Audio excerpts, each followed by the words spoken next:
ప్రజలు ఆలోచించబెట్టే కదా 11.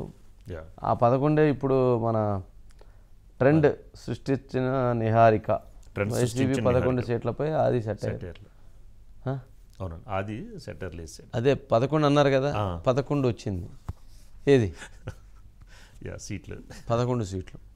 నిహారిక నాగబాబు గారి కుమార్తె నిహారిక ఒక సినిమా తీసిందట. ఆ సినిమా పేరు ఏదో ఉంది, కమిటీ కుర్రోలు. కమిటీ కుర్రోలు. ఆ సినిమాలో హీరోలు 11 మంది అంట. అంటే సెటైరిక్గా తీశారా, కావాలని తీశారా? మామూలుగానే నాగబాబు గారు చేసేటువంటి ట్వీట్స్లో ఇప్పుడు షూటింగ్ ఆల్రెడీ స్టార్ట్ అయిందండి. ఇది మొన్న వచ్చింది కదా రిజల్ట్స్ 11 అనేది. అవునండి, వచ్చి దాదాపు 2 నెలలు పైన అయిపోయింది కదా.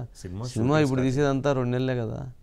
అంటే కావాలని 11 మంది పెట్టి వాళ్ళని కామెడీ చేయటం కోసం ఏదైనా సెటైరికల్గా తీశారా, లేక నిజంగా ఏంటి అనేది చూడాలి. ఆ 11 మంది హీరోలను పెట్టి సినిమా తీశారు నిహారిక. మరొకసారి అందుట్లో ఆది వేసిన పంచులకి అక్కడంతా మన గల్లు అన్నట్టు ఉంది. మనోడు గోలీ సోడా కొడితే ఎట్ట సౌండ్ వచ్చిద్దో మనోడు పంచేస్తే అట్లా సౌండ్ వచ్చిద్ది.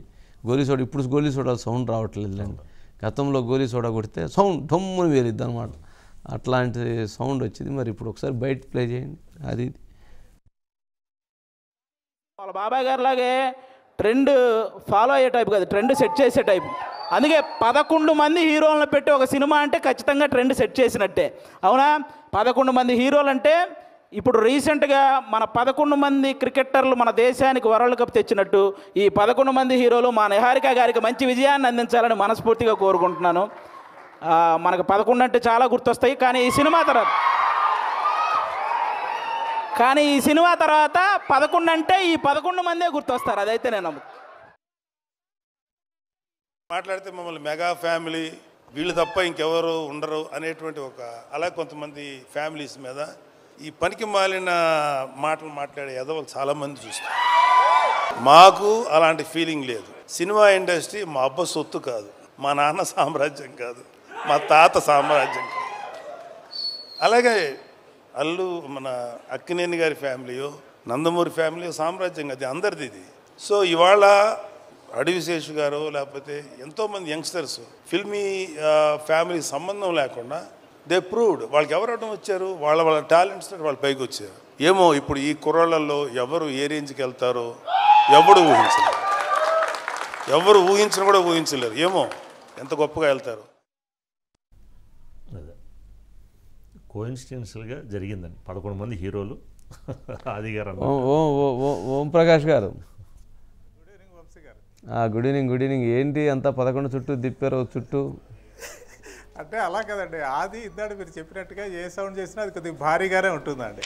అంటే జబర్దస్త్ నుంచి వచ్చాడు కాబట్టి కరెక్ట్గా టైమింగ్తో ఎలా మాట్లాడాలి, ఎలా ఆడియన్స్ని అట్రాక్ట్ చేయాలన్నది అతనికి బాగా తెలుసండి. అందుకని ఈ సినిమా ద్వారా 11 మంది హీరోలు పరిచయం అవుతున్నారండి. ఒక 4 హీరోయిన్లు పరిచయం అవుతున్నారు. కాబట్టి ఆ 11 అన్న నెంబర్ తీసుకున్నాడు. వెంటనే 11 అనగానే ఇవాళ రేపు ఆంధ్రలో చాలా మందికి కనెక్ట్ అయ్యేది ఏంటో మీకు తెలుసు. కాబట్టి వైసీపీ 11 కనెక్ట్ అయింది. ఏం కనెక్ట్ అయింది?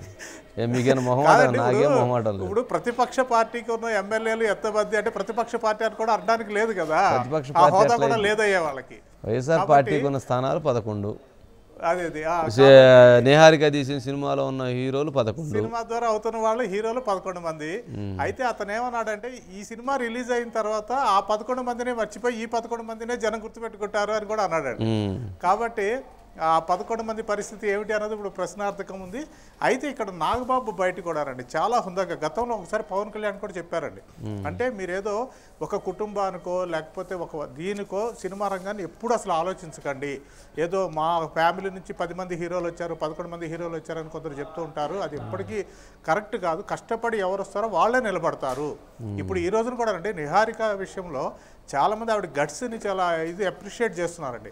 ఎందుకంటే 11 మంది కొత్త హీరోలు, 4 హీరోయిన్లు, వీళ్ళని తీసుకుని ఒక సినిమా తీయడం ఇవాళ ఉన్న రోజుల్లో కొత్త వాళ్ళు అంటే అసలు థియేటర్కి జనం రాని పరిస్థితుల్లో ఒక సినిమా తీసి ధైర్యంగా ప్రమోట్ చేసి జనం ముందు తీసుకెళ్ళన్నది గ్రేట్. అది కూడా అదే చెప్పాడు సార్.